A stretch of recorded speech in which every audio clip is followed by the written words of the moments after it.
Hi, and welcome to the High Functioning Hotspot with me, Dr. Chloe Carmichael, clinical psychologist, author of Nervous Energy, Harness the Power of Your Anxiety, as well as Dr. Chloe's 10 Commandments of Dating, and of course, your host of the High Functioning Hotspot.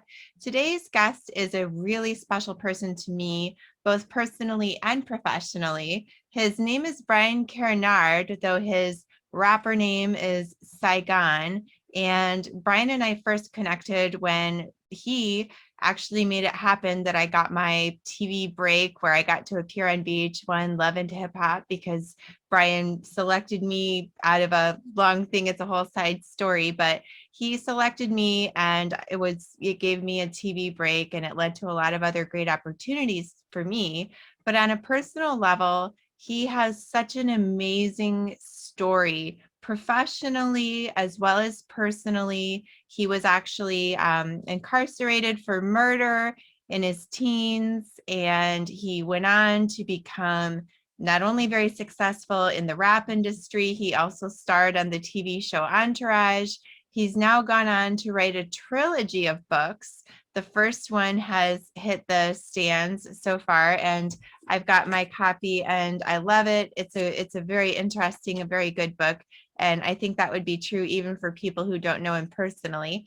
So I hope that you enjoy the episode. And I also want to invite you, I've been kind of trying to move this up to the front. I used to say it at the end, but I want to encourage you as you watch. If you hear something you like, please do, hit the like button, comment, share. The more that you interact with the episode, honestly, the more it helps me in the algorithms to try to get this story out so that, these types of whatever platform you're listening on will make sure to bump it up and, show it and suggest it to other people. If you are liking or commenting or sharing or subscribing, to whether you're watching on YouTube or whatever platform you're watching or listening on.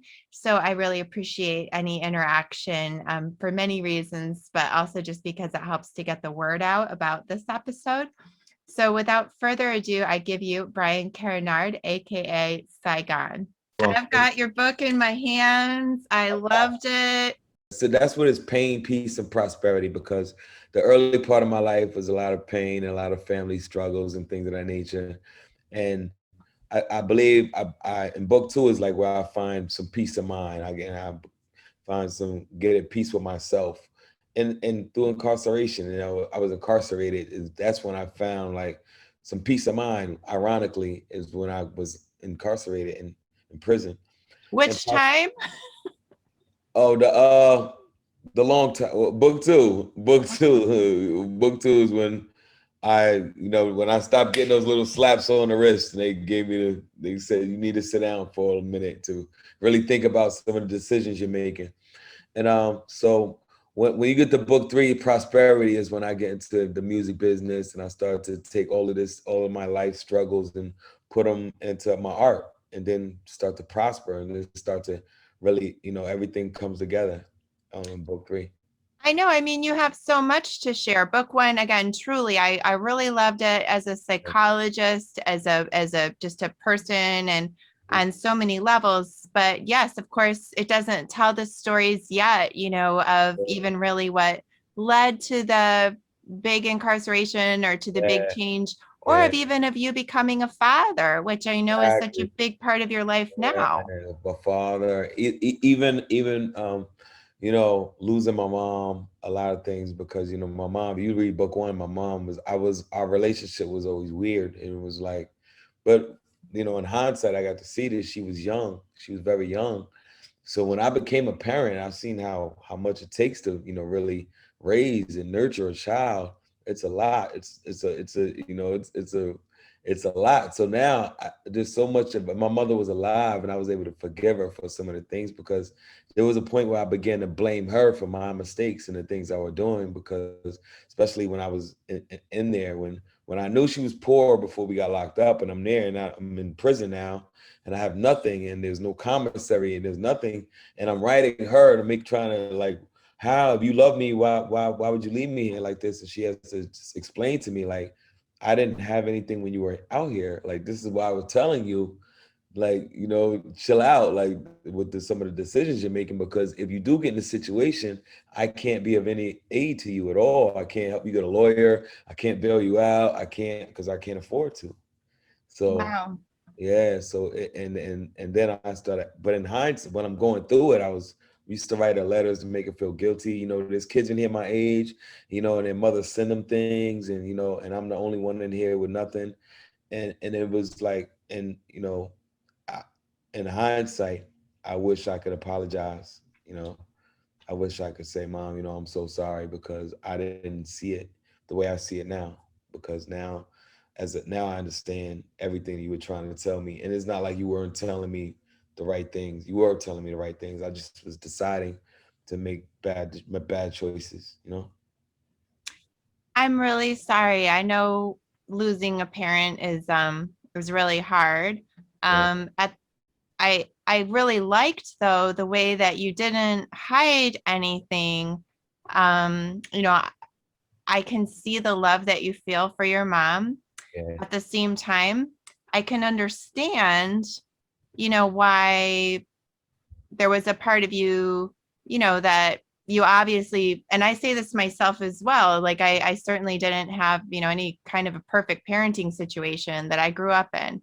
Yeah. And I know that you, although your mom in her own way may have been doing the best she could, I know she told you that she didn't want to be a mom because Yeah. you put that in your book, right? Yeah. So, you know, your mom, I love, again, I love the compassion that you've come to have and the maturity and everything else. But just, you know, for listeners that maybe haven't read the book yet, which I recommend they do, Mhm. one of the things that Brian is referring to is the life path, if you will, of having a mom, you know, that was doing drugs, having her own issues with the law, open about the fact that she didn't want to be a mom. Um, as well as, you know, growing up with a father where it sound, you know, your mom was actually the maybe the second family. Like there were, it sounds like multiple other families, you know, that your dad had. And so I just want people to know I don't, you know, blame you at all for having had a time of feeling, you know, like you wanted a different kind of motherhood, at least from the start when you were comparing that with what you saw other people having from their moms. Yeah, because when you're in it, you don't realize. You just see it. You see other things, and you see other people with toys and nicer places, and then you become envious, and you say, "Well, hey, why don't we live like that? Why do I have to have dirty clothes to go to school? Why do we have to live in High Lake? Like, you know what I mean? Like the whole thing about High Lake in the book is like I didn't want to live there because that's where the kids who live there got teased, and it was like living in the swamp, you know, and you go to school and they be, you live in Hang Lake. And I used to tease the kids who lived there, you know what I'm saying? And then I had to move there. I was like, oh my God. You know? So, you know, and my mom was never really into drugs. I know you noticed she was just smoke weed, you know what I mean? But back then we thought it was a drug, you know what I mean? But some of my aunts and some of her sisters got into the heavier stuff. So she never really got into that. She just was very negligent. She was very negligent. She was very it's almost like she left it to us to raise ourselves, you know, and it was and that was when me, I was influenced by the wrong people, my older cousins who let me drink. I was drinking every day at the age of 11 and 10. I have a 10-year-old son, and I couldn't even fathom him taking a sip of alcohol. And to think that I would come home shit-faced drunk at 10 or 11 years old, it makes me cringe now. I'm like, I couldn't imagine my son even thinking about alcohol. And to know that right under my mother's nose, I was like a full-fledged alcoholic at that age, like drinking every day. What is your policy with your children on drinking and drugs and Oh sex? no, no, no, no. We you know, now that they're old enough to learn, I just let them understand that, you know, extend your childhood for as long as you can. You're gonna have all of these years to be an adult and to make your own decisions. But while you're a child, think about what's important. Well, you can let them know that. but I'm asking like, what's the consequences if they choose that they want to do something different? I'm just curious Oh, because well, me personally, like if they were to like now, I'm strict. I'm a strict parent. So, you know, if Milan, like for instance, if my daughter was to even get caught, that means no technology. There's no phones. There's no. You're gonna go back to the '80s. You're gonna read.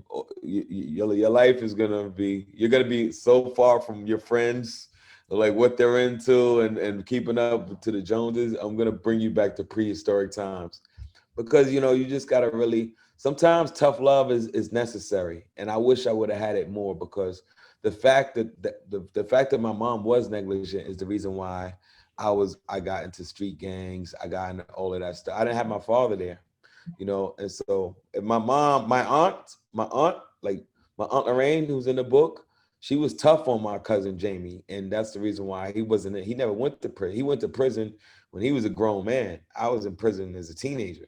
You know what I'm saying? And he was 4 years older than I was, so but his mom didn't play that shit. Like if he missed his curfew by 10 minutes, he was punished for a week. So he okay. like, what I'm So saying? things are easier, I think, when they're black and white, and you can have, like, I know your children right now are at an age where it makes sense for you to just say, like, look, if you're doing any of that, you're going back to prehistoric times. But, Yeah, for like, sure. at what age do you see potentially your kids starting to grow up and have a little latitude to, experiment? I'm just asking because I'm a parent myself and I I'm curious for your thoughts. I say after after high school. Mm-hmm. After high school, like let's get the work out the way. If you can get yourself, once you get yourself into a good school, and I mean, because after college, after high school, they're pretty much on their own. They're gonna go to college, and then they're gonna go, they flee the nest. So my job is to give you all the tools you're gonna need to go out there and face the world. You know what I'm saying? Give you the So tools. all the way through high school. Yeah. And I'm gonna give you the tools. I got girls. I'm gonna teach them the tricks, the boys, the boy tricks and all that. All of the things that so they're very equipped when they go out in there into the world. So you're not gonna be able to tell my girl, hey, look, you're beautiful, and she's gonna put out. That's not gonna be enough. You're gonna have to, you know what I'm saying? You're I gonna have get it. to I get do it. a lot more things because girls grow up with these young. I've been a male, so I've been You a are a male. I mean, a young male, like a Yeah. young, yeah, yeah. I am, but I mean, like a young man. I've been a young guy who was, on the prowl. I'm And sure look, you're still dangerous. nah, So nah, but speaking nah. of that, I'm curious then, like, so if and if there's anything, again, like I said, if you want to decline any question, I can cut anything. No, But yeah. I'm curious, when it comes to your daughters, I listened and loved the song Two for $5. I listened, I watched the video, I loved it. However, I have to ask, I mean, like, there's a certain scene and a certain lyric about a girl, and the lyric two for $5 comes into play. I'm curious, do you let your daughters listen to that kind of thing? Like, what that you're singing and that you're writing, is that part of that education that you give them? Yeah, absolutely. They're usually there when I'm creating it. Hmm. They're in the studio with me a lot. They're there when I'm creating it, and I explain to them what it means. Because one thing about my music, I stand behind everything I say, and I do that. I'm cognizant when I'm making it because my kids they're in that research age to where they go on YouTube and they can say, hey, I know my dad's a rapper. Let me see what he raps about, and let me see if I even like him or not. So they're getting to that point. So everything that's out there were things that were out there that I did created prior to them being born, and I took it all off YouTube, so they can't even find that stuff. A lot of that stuff where I was younger, making more of an ignorant, not thinking. But now that I'm aware of, these kids follow whatever you say, and you lead by example. A lot of times, parents tell their kids, do what I say, not what I do," and that doesn't work like that. They're gonna follow your footsteps. They're gonna. Yes. My mom used to tell me, go light the cigarette on the stove when she didn't want to, she'd be sitting down watching television, smoking cigarettes. and send me as a little kid to go light the cigarette for her and bring it to her. So, as a little kid, I'm lighting a cigarette on the stove, but I'm taking a little drags and I get a little head rush. And I'm like, oh, I like this, Next thing you know, I'm behind her back. I'm stealing her cigarettes, smoking cigarettes as a little kid. And that's because I seen her smoking them. If they weren't in the house and you weren't smoking them, I probably would have never picked it up. I would have never had the desire to do it. But I'm seeing you doing it, and you're telling me it's bad for me, but you're doing it. So I'm looking at you like, if it's bad for me, why are you doing it? So, but I want to do it because you're doing it. So I'm not even hearing what you're saying. You know what I'm saying? You're actually leading by example, and that's a lot of times we do that, and we're not cognizant of it, we're not aware of it, but we need to be more as parents because kids are like little ducklings. They emulate everything we say, like they're parrots. They take, yeah, I gotta be careful. I notice my kids speaking like me and talking like me, and without even me trying to like tell them to.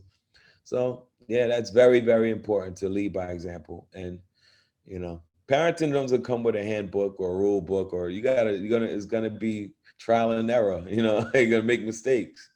You're gonna Yeah, make yeah, mistakes. definitely, definitely. And again, I love as a psychologist, I have to admit it's almost like catnip if somebody writes a book with like a bunch of information about their mother and their childhood and everything, of course. And so Mhm. I also loved, some of your stories, like, you shared, for example, at the age of 3, I believe, that you said it was, I think your mom or somebody would love to say, Brian, get out the Bible Read. and My read from the grandmother. book of Genesis, Yeah, and my at this grandmother. very young age Yeah. that you were reading aloud from the book of Genesis.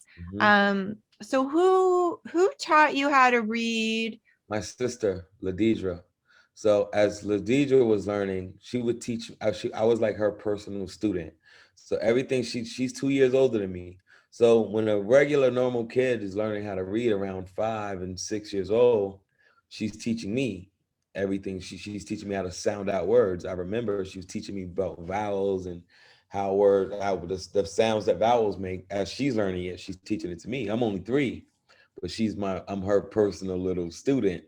So then once my mom realized I could read too, as Ladidra's learning how to read, it was like, huh? Like you're not even in kindergarten yet. Like Ladidra's in kindergarten. Like they teach her how to read in school, and so that Ladidra taught me.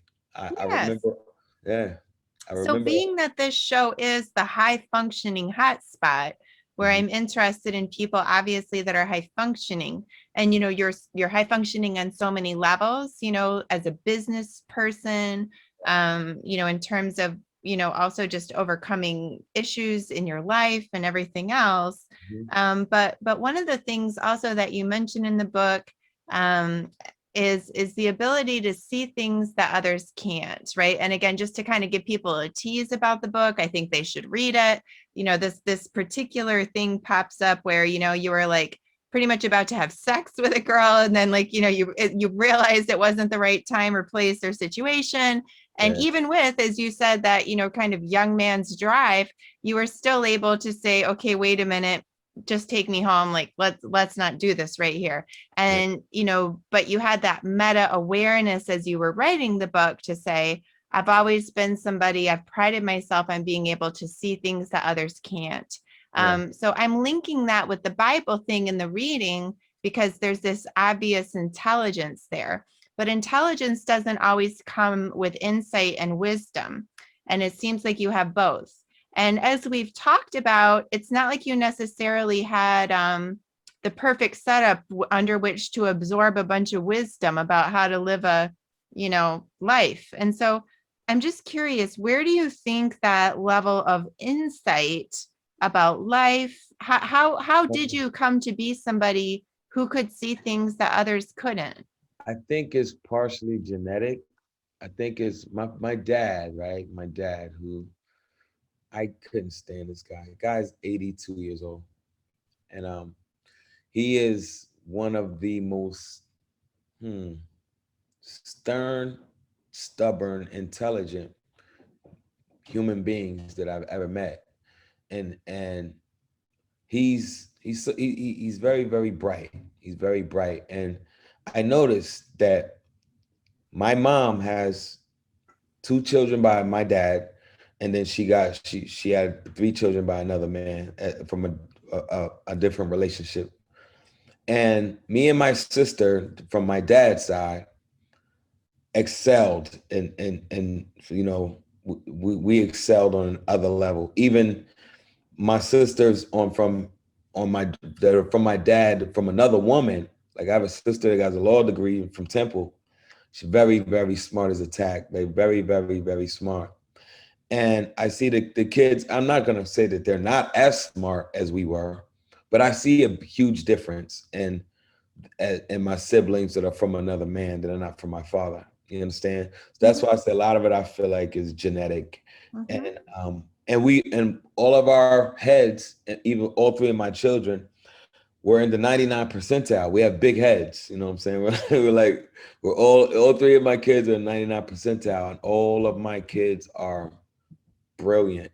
So I think a lot of it has to do with is a genetic thing. I think a lot of it is genetic, and other part of it is, you know, just upbringing. My mom was very smart as well, but my dad's side of my family is, I think, where we get our intelligence. That's interesting. Yeah, because you know, it's not only just intelligence, so, you know, but it's also again like emotional intelligence Yeah. or, you know, something more because with your Reasoning skills, like common sense, common thing, being able to figure things out quicker. It's almost like you put a Rubik's cube in two different people's hands and see how fast one person can figure it out.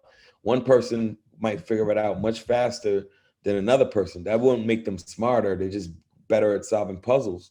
You know what I'm saying? Like I'm good at reasoning and puzzle solving and common sense. Like common sense goes a long way. And sometimes, you know, the common knowledge is more effective than a lot of book knowledge or what people would consider, you know, information they get from other sources. Sometimes it's internal and able to reason and figure things out and read people. And like even in prison, and as prison, you sharpen those tools because you have to do that to survive. Because people could come to you with a smile on their face and have very bad intentions.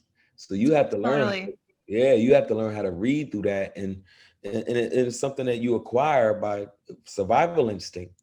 But a lot of people don't have it. You see people go in there and they're oblivious that this guy's a predator, and they think this guy really likes them, and they go up to him and they go, "Hey man, you want to smoke a joint?"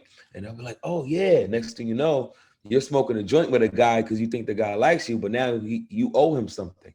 You know, now he goes, "Yeah, I'm you like that." surprised anybody actually goes to prison and doesn't realize that in this day and age. You know Yeah, what I mean? Like, I think that's even like on The Sopranos at this point, right? Like, I thought but everybody knew. no, but you gotta understand, a lot of these guys use deceit. Deceit is very strong. Deceit is, Yeah. you know, a guy will woo you in and will be lulling you in for a minute. So you'll think a guy really has good intentions because you're in there by yourself. So it's not like you have people in there. So you think, oh, this guy, you know, I found a friend. You gotta You know, know. that's one thing I didn't see in your book, though, and unless I missed it, I'm curious. Did you have any of those kind of stories in life where there was Book like this one time where like you got duped and it taught you something? Because I don't think I saw that. Did that's that in ever book happen? two. That's in book two. Okay, that's coming up Yeah, in book two. yeah, Because yeah. I do want to say also though I'm only about your at book dad. one. The book one, I'm only like 14, 15 years old when the book one, Yeah, you know. So in book two, you get you get me growing into a man, you know what I'm saying? right, And learning coming into myself because right. I knew from growing up that I was super smart because all my teachers used to say, "Yo, what the hell's wrong? Like you're my brightest kid and you don't want to come to school, you don't want to do the work. You can do this work so easily, it comes so easy to you, but you know, you rather go hang out in the hallways. Like what's wrong with you, Brian? Like, you know, you have potential.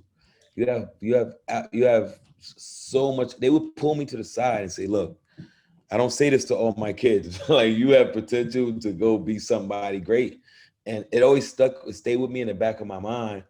But you know, I love the streets too much. I love the street life. I love that the allure of the streets was too much. Right, but what's interesting, I just want to say about your dad as well is, you know, that there are, of course, you know, what you mentioned about genetics. Mhm. And of course, as a clinical psychologist, I can attest to that. It's not only just intelligence, but it's temperament and all kinds of things. Yes. And there's obviously also different kinds of intelligence. And, there's that ability, as you said, to figure out a Rubik's Cube quickly. But Mm. also, interestingly enough, it's kind of an ironic thing, but with your dad, he didn't just, get a lot of different women pregnant. He set up families with them. He Yes. had this interpersonal Yes. depth with them. You know Yes. what I mean? And so it actually takes, I think, a lot of interpersonal intelligence to kind of like get a woman on board with that, right? So Yeah. And there's a yeah, lot going on there. a lot going on. It is funny because it's so much. I'm like, how did this guy deal with 17, 18 children and from all of these women? Like, and like, how did you not go crazy? Yeah, that's a whole other show. But And I we also had, and we are, and we all pretty much know each other. Like, it ain't like we're like, I knew if I have 17 siblings, I know 12 or 13 of them personally, like on a personal level. which is a beautiful thing, I think. Yeah, it is. But It's a I want wonderful. to ask you also, because I have so many questions. We may even have to do like an episode for every book or something if you'll come, because I do truly find it so interesting and deep in so many ways, but on so many levels, one of which actually is the legal level. And so, since, for example, you mentioned your sister, I think it's what your sister that you said had a degree from Temple Law a moment ago. But Uh-huh. I was curious too, like as you write and publish, these types of stories about yourself and your past, did you have to like run this thing by a lawyer before you published it? Were you a little Yeah, worried about any kind of like, yeah. oops? No, I did. I did. I talked to my attorney, and then what he said is, he said if you could, because I use people's names like their real names. I didn't hide nothing.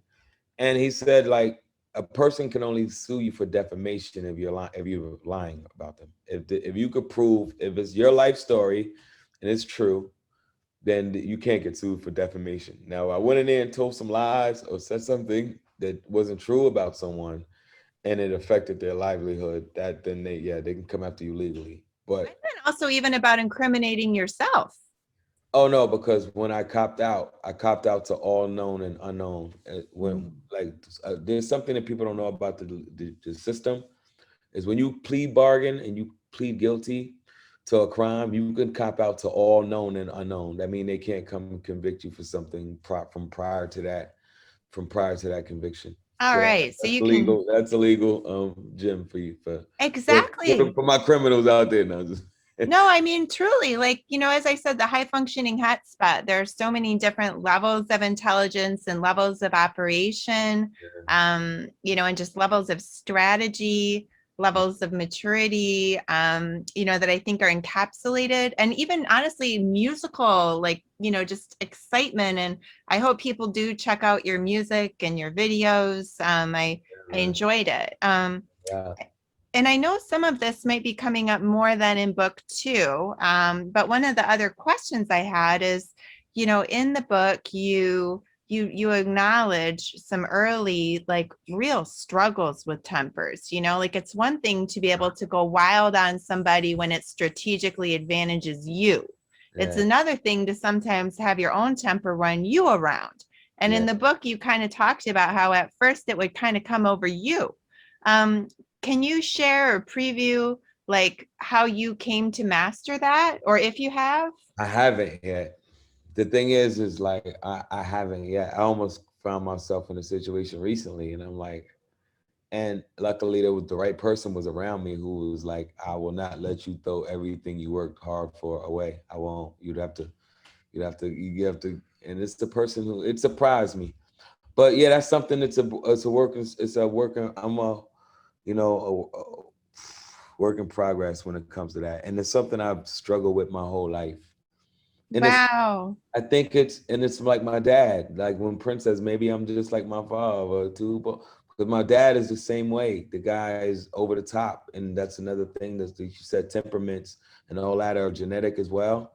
I think that's another thing that I get from my father's side because my sister is that she's not as violent, she has this thing where she could hold a grudge for like forever, or the smallest thing, and she won't talk to you for like 3 years, and you're like, damn, I'm like, you're still mad about that one little thing, and it's a level of stubbornness that's like excessive. It's like where everything we do, it's excessive. Like, Well, that's very interesting because, again, like with high functioning people, and this is one of the things I talk about in my book, the ability to have a tenacious mind can be a strength and a weakness, right? That if your exactly, mind is like a exactly, dog with a bone, once it gets on something, exactly. that can be helpful, or it can flip on you. Flip on it, exactly. But I want to applaud you for what you just acknowledged there, that you're still struggling with the temper, because that's high functioning right there. I think it takes a very high functioning person to be able to, be aware, to not have to pretend to others or to yourself. You gotta And stop. You gotta stop lying to yourself at some point. You gotta stop yeah, it looking only for other helps people to you. blame. Yeah, you looking for, oh, it's you. Shouldn't have did this to me. At some point, you gotta look and say, hey, I'm the common denominator here. I'm the problem. You know what I'm saying? I'm the problem, and not only that, my actions are only affecting me. I'm thinking I'm hurting somebody else, but at the end of the day, I'm hurting myself more Bites than, you. yeah, biting my, yeah. So now you got to really sit down with yourself and say, hey, I need help.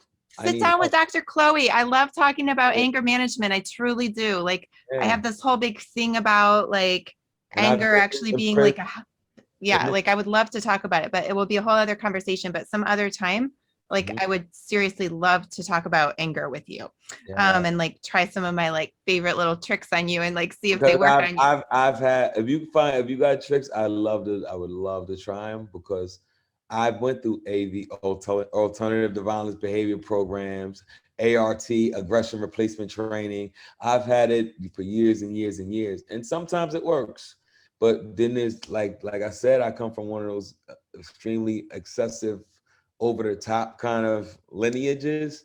So like, oh, pleasant imagery is not working. Breathe 10 times to think about the night, the best time you had in your life. This is not going to work right No, now. no, no, no. When I'm ready That's to smash this guy in the head, you know what I'm saying? Oh, I totally agree with you. Could we talk about that some other time Oh, and yeah, yeah, record yeah. it? Indeed, of course, of I course. would love to do that because I totally hear you. I've heard all that kind of stuff before, and I would love to do that. So I'll follow up with you about that. But Sure. back to you and back to your book right now. So I just also want to know, like, was it therapeutic for you to like write this book, the process of writing and reflecting on it all?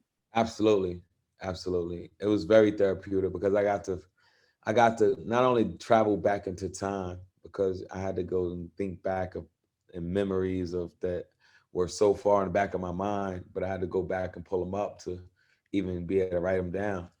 And there was pain that was still there that I was able to deal with, you know what I'm saying, by reflecting and saying there was forgiveness, that I've forgiven people for things that they done. And it was almost like when I was in jail with $1,000 bail for 8 months. You know how unloved you feel, like that. I was in jail with a whole big family, all this big family I have, 9 aunts, you know what I'm saying, huge family, and they're all close knitted. And I'm a kid. It's not like I'm one of those guys that keep going in and out, never learning my lesson. I was a child, and I'm in jail for 8 months with $1,000 could have got me home. And they know like, these guys could have put up $50 a piece and got me out, and they let me sit in there, and that made me really resent them. And I grew up for a lot of years not hating my family for that. And then but now I don't feel that way anymore. Now it's like, I don't know what they were going through. I don't know if maybe they didn't have $50 a piece. Maybe no, maybe they didn't have it, or maybe nobody sat there and organized it and said, hey, let's come together and get Brian out. No, maybe nobody did that. Like, I had to really look at variables and other things that could have been, instead of just sitting there harboring and holding on to all of this anger for them. You understand? No, I can definitely understand why that would make you angry.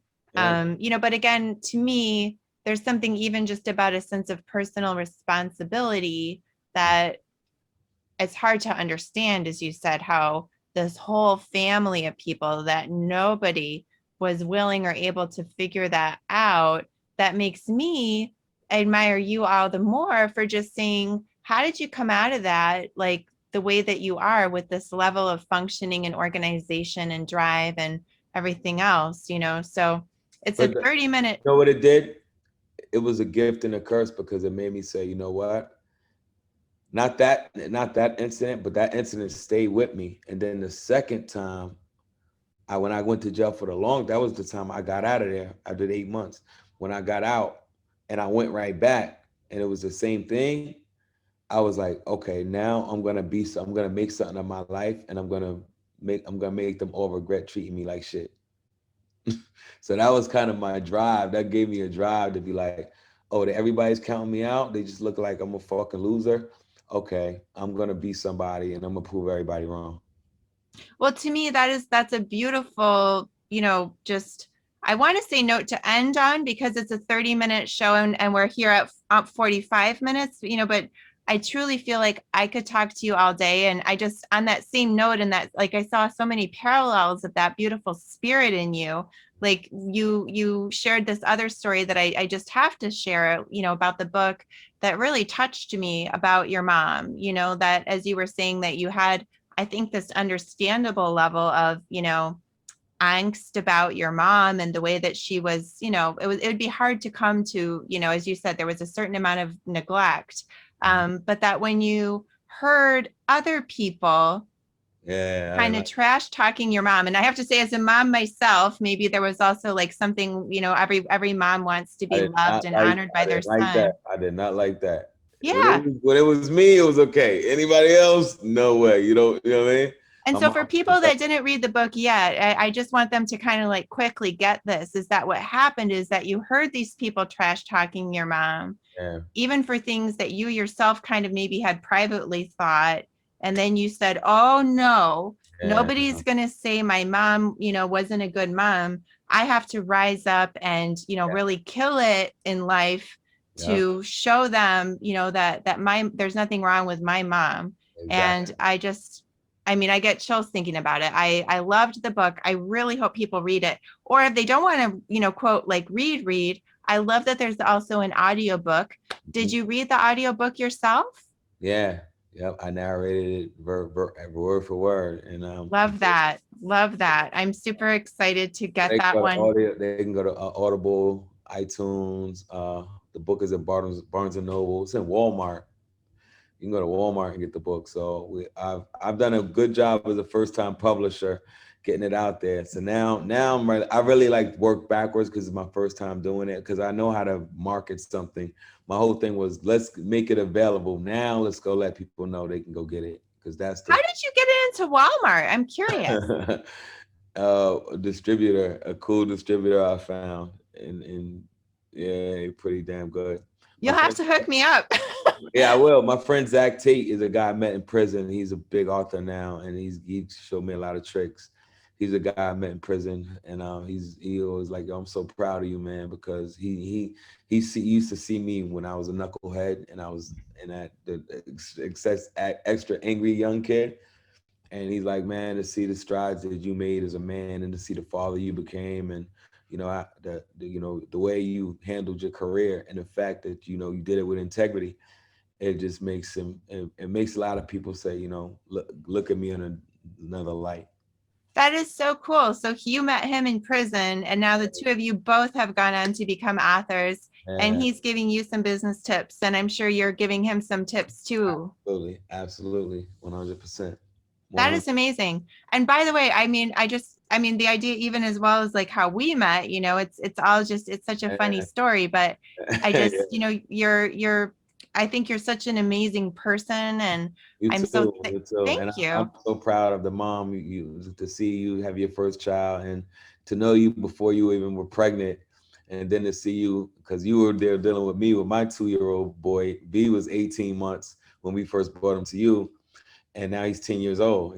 So you got to meet my son when he's 18 months, and now to see you with your little boy, little B, like look, she got now she knows everything that I was trying to go through, and she's going through it herself, and I love when I because I follow you on social media, and I love when you post with your little beautiful boy, and I'm glad for you and Jim, and I love you guys. Well, I'm proud. thank you. Love Yeah. you too, truly. Yeah, and that's an interesting point that you make that, yeah, when we did meet and seeing that struggle, that you were having, and it's true. I honestly couldn't, I mean, as a psychologist, as a person, I could kind of see it and get it, Yeah. but there's nothing like being a parent yourself and then, some of Yeah. the issues that you And described at the time. me and Erica, we weren't in a relationship, so we were having that struggle of parenting from having two different points of views, and so that was a struggle within itself What because a torture that must have been for you. I mean, again, yeah, to feel like your child was in a certain situation that wasn't in your control, yeah, especially with your own history of having, felt like there was this exactly. past of, Exactly. neglect. Yeah. Exactly. And I think it was something that was embedded in me. I think that's the reason it started to become anger. You know what I'm saying? Like, let me take care of this. Why are you fighting me when I know this is what he needs, and I need to be here because if I would have had this, I would have went, you know what I'm saying? And we still have that same struggle to this day with raising my son. And it's to the point where there's times where I want to give up, but the love for my son won't allow me to give up. So I have to stay in this struggle. And Well, that's actually the healthy function of anger, which again, it's a whole other time to talk, but the healthy function of anger is actually to sense when there is an injustice and to feel a mobilization to, get in there and fix that boundary or, whatever it is. And so I think it's actually a gift that, that you have the capacity to, turn into the Hulk sometimes, so to speak. It's yeah, just, as I said, it's a matter though of you gotta know where to channel it correctly. Once you learn exactly. how to channel it, then you're right. It is a good thing because it's like passion. When you're compassionate about something, if it's something that's positive and good, and then go for it. Be as passionate as you can if it's something that's going to be productive and beneficial. But you could be passionate about the wrong things too. And that's Yes. when it's not. That's when it becomes no good. So it's kind of it go hand in hand. Well, I'm really looking forward to reading. I know it sounds so I'll send it to cheesy, you. but like reading the journey, like And uh, I'll send it as soon as we get off. Send me your information, and I'll send it to you.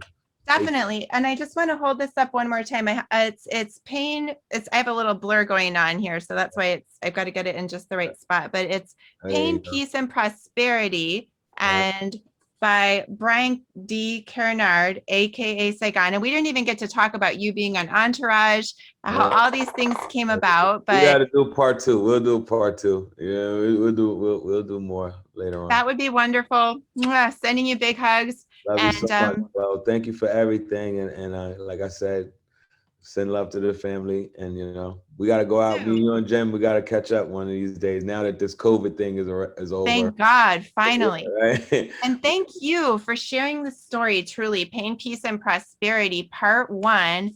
Audible book. I'm definitely going to get that too. I feel like there's something about hearing somebody tell the story that's exciting. Oh Although yeah, I've, I highlighted. suggest anybody who hasn't read it yet to listen to it because I can. It's so much more easier to not just easier to follow, but I was able to put a lot of my diction and a lot of my cadences to emphasize things that I'm saying. Because when you read it, you might read it and it's not the way I probably meant it, but Well, that's true, but I will say that there's so many names and faces that I kind of liked being able to thumb back and be like, what, who is this? Kind of, yeah, but yeah, I want both, so thanks again for sharing it all. And I can't wait to talk again. And I'm definitely going to circle back to talk about the anger stuff, but also I want my part 2 and part 3. I'm going to have my assistant get on you for that. you got it. You got it, Okay. Chloe. Thanks Thank you so again. much, Doc. My Thank you pleasure. so much. Take care. You too. Bye-bye. Bye bye. Wow, what a great reconnection. It was really great to feel like I was connecting really with an old friend there. I think we've known each other now, I want to say since maybe 2013 or something like that. So I guess it's been about 8 or 9 years. And it's been such a gift really to get to know Brian, even for myself, as we shared in the show, through me becoming a parent myself. And He's such an amazing parent himself, but also an incredible businessman, as well as an incredible musician and an incredible writer. I mean, talk about high functioning. This guy's hitting it on so many notes.